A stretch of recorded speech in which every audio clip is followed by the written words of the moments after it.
नमस्कार, आप देख रहे हैं जन दरबार न्यूज और मैं हूं आपके साथ तनु बालियान।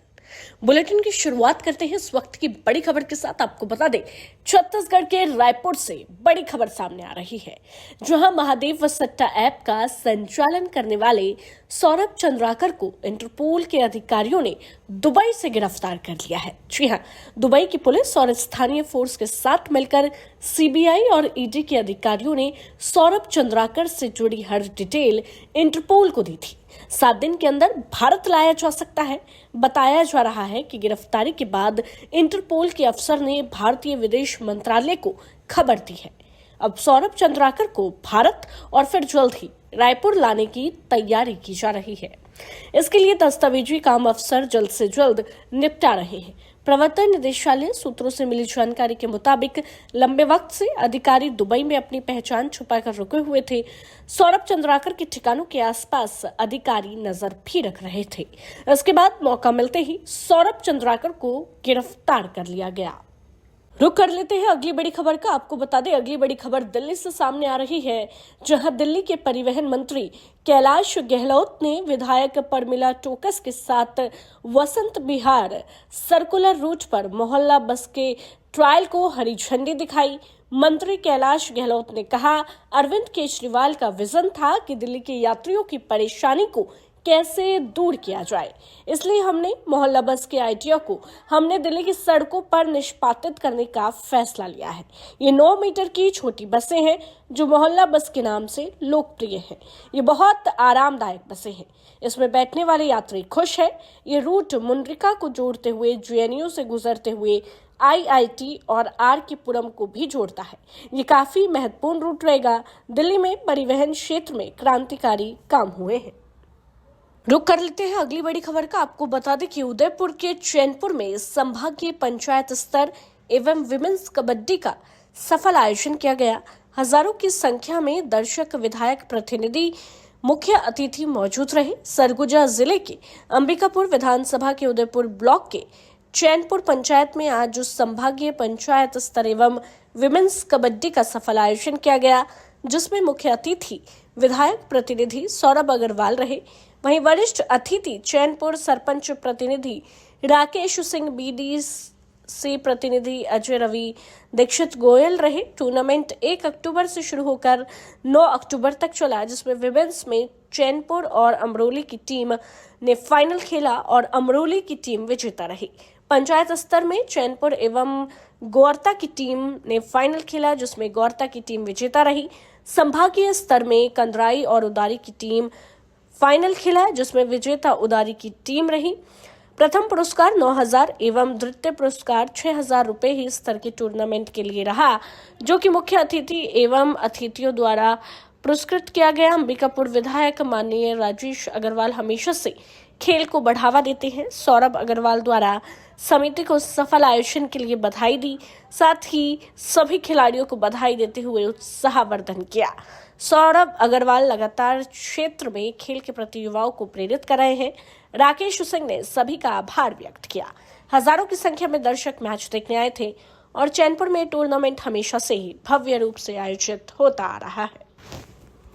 हमारे ग्राम पंचायत स्तर पे हुआ था, जिसमें 3 तरह का आयोजन हुआ। लड़कियों का मैच हुआ और लड़कों का मैच हुआ, जिसमें उदयपुर अनुभाग के खिलाड़ी शामिल हुए ग्राम पंचायत स्तर के, और संभाग स्तरीय जो ओपन हुआ, जिसमें पूरे अंबिकापुर संभाग के खिलाड़ी शामिल हुए। और आज तीनों तरह का फाइनल हुआ, जिसमें लड़कियों का फाइनल हुआ और अनुभाग स्तर का भी और संभाग स्तर का भी फाइनल हुआ। और आज समापन भी था। हाँ, आज समापन भी हुआ। रुक कर लेते हैं अगली बड़ी खबर का। छत्तीसगढ़ से अगली बड़ी खबर आपको बता दें, छत्तीसगढ़ की धार्मिक नगरी करवधा में एक गाय की मौत के बाद धूमधाम से बैंड बाजी के साथ अंतिम यात्रा निकाली गई। मोहल्ले के लोगों ने गाय के दर्शन कर उसे श्रद्धांजलि दी, फिर रीति रिवाज के साथ उसका अंतिम संस्कार किया गया। इसका वीडियो भी सामने आया है। दरअसल सोमवार सुबह गौपालक राजू पांडे के घर पर लंबे समय से बीमार चल रही एक गाय की मौत हो गई। उन्होंने अपनी गाय की हर संभव सेवा की थी, इसलिए गाय की अंतिम यात्रा सम्मान पूर्वक निकालने की सोची। एक नई पहल करते हुए राजू ने बकायदा सजी हुई गाड़ी में गाय की अंतिम यात्रा निकाली। अंतिम यात्रा में न केवल गौपालक राजू पांडे का परिवार शामिल हुआ, बल्कि मोहल्लेवासी भी अंतिम दर्शन और विदाई में पहुंचे। इस दौरान गाय के प्रति लोगों का प्रेम और सम्मान इस कदर देखने को मिला कि अनेक महिलाओं की आंखें नम थी। राज्य में किसी भी परिवार के सदस्य की मृत्यु पर उसके शव पर सफेद या पीला कपड़ा डालने की परंपरा है। यहाँ जब गाय की अंतिम यात्रा किसी घर के सामने से गुजरी तो उस घर की महिलाएं जो भी नया कपड़ा हाथ लगा उसे गाय के शव पर डालने लगी। कई महिलाओं की आंखों में आंसू थे। बड़ी संख्या में महिलाएं गाय पर साड़ी उड़ा रही थी। रुक कर लेते हैं अगली बड़ी खबर का। बड़ी खबर दिल्ली से सामने आ रही है। आपको बता दें कि नई दिल्ली भाजपा मुख्यालय में भाजपा सांसद बांसुरी स्वराज ने प्रेस वार्ता कर दिल्ली के बजट को लेकर दिल्ली की आप पार्टी सरकार पर कई गंभीर आरोप लगाए और साथ ही कहा कि दिल्ली सरकार का बजट घाटे में क्यों है। बांसुरी स्वराज ने कहा, दिल्ली सरकार के नेताओं ने, खासकर केजरीवाल और आतिशी ने दिल्ली की शिक्षा के नाम पर स्वास्थ्य के नाम का जो बजट था कहां खर्च किया। भाजपा सांसद ने बजट को लेकर कई खुलासे किए। डीटीसी बस मार्शलों को लेकर भी दिल्ली सरकार पर गंभीर आरोप लगाए हैं। और क्या कुछ कहा बांसुरी स्वराज ने, आइए आपको सुनवाते हैं। मित्रों, आज मैं आप सभी के समक्ष एक बहुत ही गंभीर विषय यहां पर साझा करने के लिए बैठी हूं। आप सब जानते हैं कि कल दिल्ली फाइनेंस डिपार्टमेंट की एक रिपोर्ट आई है, जिसको मीडिया के बंधुओं के माध्यम से हम सबसे अवगत कराया गया है। इस मीडिया की रिपोर्ट, इस दिल्ली फाइनेंस डिपार्टमेंट की रिपोर्ट से ये स्पष्ट हो गया है कि दिल्ली की अर्थव्यवस्था के विध्वंस के लिए पूरी तरह जिम्मेदार हैं माननीय अरविंद केजरीवाल जी, आम आदमी पार्टी की सरकार और माननीय मुख्यमंत्री आतिशी जी, जो दिल्ली की वित्त मंत्री भी हैं। अचंभे की बात है, 31 साल में पहली बार दिल्ली का जो बजट है वो डेफिसिट में है, यानी घाटे में है। और छोटे मोटे नहीं, 7,000 करोड़ रुपए का डेफिसिट है। इसका क्या अर्थ हुआ? इसका अर्थ यह हुआ, पहली बात, कि दिल्ली में जो एक्सपेंडिचर है यानी खर्चा, वो दिल्ली की इनकम या दिल्ली की आय से कहीं कहीं ज्यादा है। इसका एक और बहुत ही संगीन पहलू है कि ये डेफिसिट जानबूझ के हुआ है। आपको याद होगा, जब विधानसभा के पटल पर यह बजट पारित करा गया तो तब माननीय सीएम आतिशी जी ने, जो तब केवल वित्त मंत्री थी, उन्होंने दिल्ली के बजट के सरप्लस होने की घोषणा करी थी। बड़े बड़े दावे करे थे कि दिल्ली के पास फालतू पैसा है। लेकिन आप ये देखिए कि इसेंशियल इंफ्रास्ट्रक्चर प्रोजेक्ट्स, जैसे कि दिल्ली में अस्पतालों की मरम्मत, नया कोर्ट कॉम्प्लेक्स बनाना, सैलरीज देना कर्मचारियों को, कर्मचारियों की पेंशन और इस प्रकार के ऐसे कई बड़े खर्चे, इनका बजट में प्रावधान ही नहीं करा। They did not make provisions for over 7,000 crore rupees in the budget of Delhi.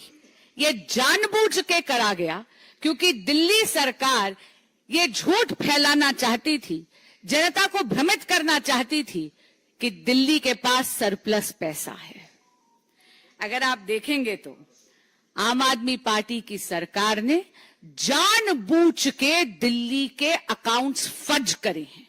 इसलिए आज हम इस अकाउंट फजिंग की और दिल्ली के बजट की सीएजी से ऑडिट और जांच मांगते हैं और जांच के बाद कड़ी से कड़ी कार्रवाई हो, इसकी मांग रखते हैं। आपके समक्ष कुछ उदाहरण रखना चाहूंगी।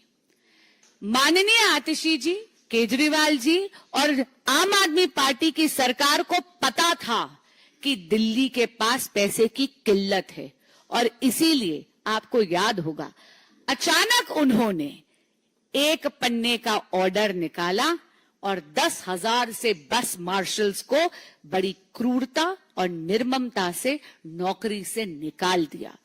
6 महीने की उनकी सैलरी उन्हें नहीं दी।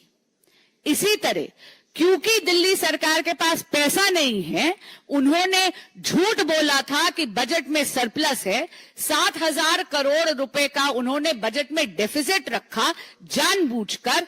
आप देखिए शिक्षा के क्षेत्र में भी उन्होंने वोकेशनल ट्रेनिंग टीचर्स के साथ भी यही करने का प्रयास करा।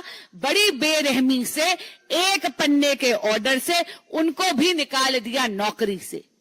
ये तो माननीय उपराज्यपाल जी की इंटरवेंशन हुई तो उन टीचर्स की नौकरी दोबारा बहाल हुई। इसी के साथ आपको याद होगा honourable supreme court of India ने जब आरआरटीएस के प्रोजेक्ट का केस चल रहा था तो अल्टीमेटम दिया उन्होंने केजरीवाल सरकार को कि आप इसेंशियल सर्विसेज या जो इसेंशियल इंफ्रास्ट्रक्चर्स हैं उसके लिए आम आदमी पार्टी की सरकार पैसा नहीं दे रही और देगी भी कहां, क्योंकि आम आदमी पार्टी की सरकार ने दिल्ली के बजट में प्रावधान ही नहीं रखा, जैसा इस रिपोर्ट से स्पष्ट हो रहा है। सुप्रीम कोर्ट को यह अल्टीमेटम देना पड़ा, आम आदमी पार्टी की सरकार को लताड़ना पड़ा कि हम आपका एडवर्टाइजमेंट बजट जो है उसको हम जब्त कर लेंगे, आपके प्रचार का पैसा जब्त करेंगे, क्योंकि आप दिल्ली के लिए इसेंशियल इंफ्रास्ट्रक्चर के लिए पैसा नहीं दे रहे। अब हाल ही में जब मॉनसून आया था तो आप सबको याद है दिल्ली की क्या बदहाली हुई थी। जरा सी बारिश में पूरी की पूरी दिल्ली डूब गई थी। राजेंद्र नगर में तो 3 IAS एस्पिरेंट्स की जल भराव के कारण मौत भी हुई। और यह जल भराव क्यों हुआ था? क्योंकि नालों की डिसिल्टिंग नहीं करी गई थी। स्थानीय लोग बार बार आम आदमी पार्टी के विधायक से गुहार लगाते रहे कि डिसिल्टिंग करवा दीजिए, नाले की सफाई करवा दीजिए, लेकिन आम आदमी पार्टी के विधायकों के कानों पर जूं तक नहीं रेंगी।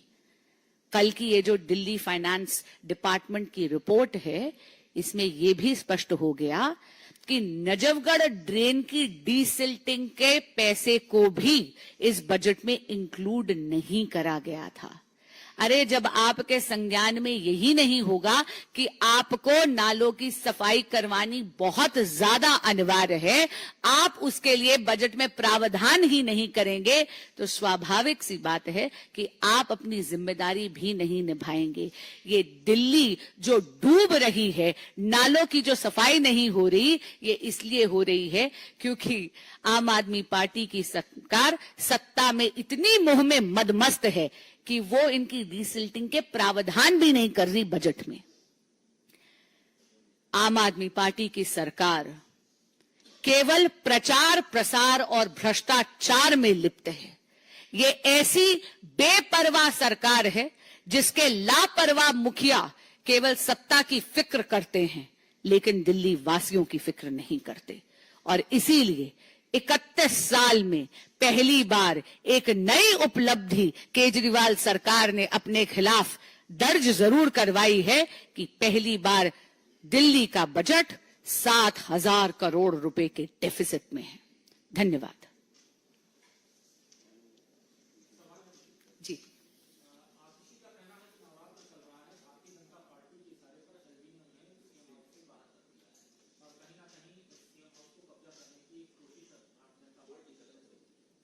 कोई भी सरकारी बंगला किसी व्यक्ति विशेष की व्यक्तिगत प्रॉपर्टी नहीं होता, वो सरकार की प्रॉपर्टी होती है।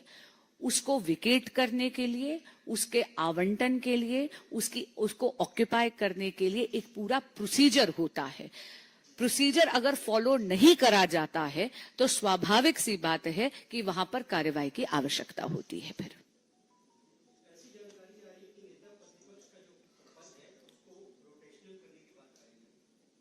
जी बिल्कुल, ये मैंने भी सुना है कि ऐसी बात चल रही है कि नेता प्रतिपक्ष के पद को रोटेशनल करने की बात आ रही है, पर विनम्रता से कहूंगी कि यह विपक्ष का अंदरूनी मामला है।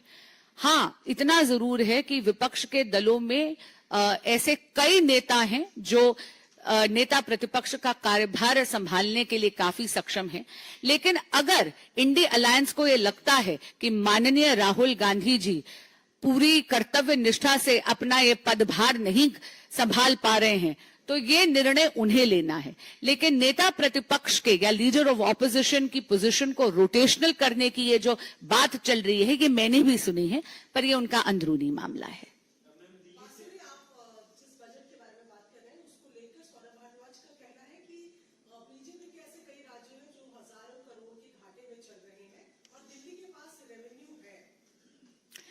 दिल्ली के पास कतई रेवेन्यू नहीं है, और मैं एक बात आपको यहाँ पे जरूर स्पष्ट करना चाहूंगी, ये जितने भी प्रोजेक्ट्स थे ये ऑनगोइंग प्रोजेक्ट्स थे।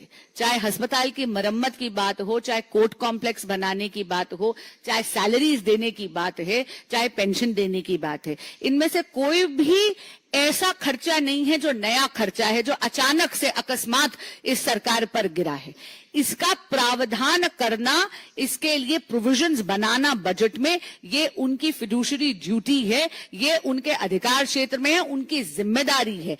और बहुत अजीब बात है कि माननीय आतिशी जी जो मुख्यमंत्री भी हैं और वित्त मंत्री भी हैं और स्वयं इतनी ज्यादा ज्ञानी हैं अर्थशास्त्र की, उन्होंने 60,000 करोड़ रुपए का डेफिसिट दिल्ली के बजट में 31 साल में पहली बार उन्होंने लाकर खड़ा कर दिया है।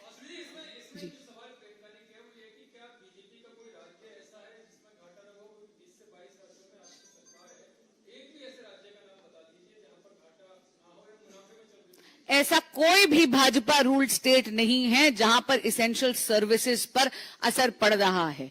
यहां पर रातों रात 10,000 मार्शल्स को नौकरी से इतनी निर्ममता से इसलिए हटा दिया गया क्योंकि दिल्ली सरकार ने उनकी सैलरी का प्रावधान ही नहीं करा। इसी तरह वोकेशनल टीचर्स को भी रातों रात एक पन्ने के ऑर्डर से नौकरी से बहुत क्रूरता से हटा दिया गया क्योंकि उनकी इन लोगों ने बजट में प्रावधान ही नहीं करा उनकी सैलरीज के लिए। आपके सवाल में एक बात और बताती हूँ, दिल्ली की किसी भी कॉलोनी में जाकर देख लीजिए एमसीडी की क्या हालत हो रही है। ये जो कूड़े के पहाड़ आप देख रहे हैं सोसाइटीज के आगे, ये क्यों हो रहा है? वो इसलिए क्योंकि एमसीडी के पास पैसा नहीं है कर्मचारियों की तनख्वाह देने के लिए। इसके लिए पूरी तरह केजरीवाल सरकार है जिन्होंने 60,000 करोड़ का बजट डेफिसिट लाए हैं वो दिल्ली में 31 साल के बाद, और उन्होंने कर्मचारियों के सैलरीज का प्रावधान नहीं करा। जी, 2022 में जो हुगली में राइट हुए उनके जो आरोपी हैं उनके केस विड्रॉ कर लिए हैं कर्नाटक की गवर्नमेंट ने।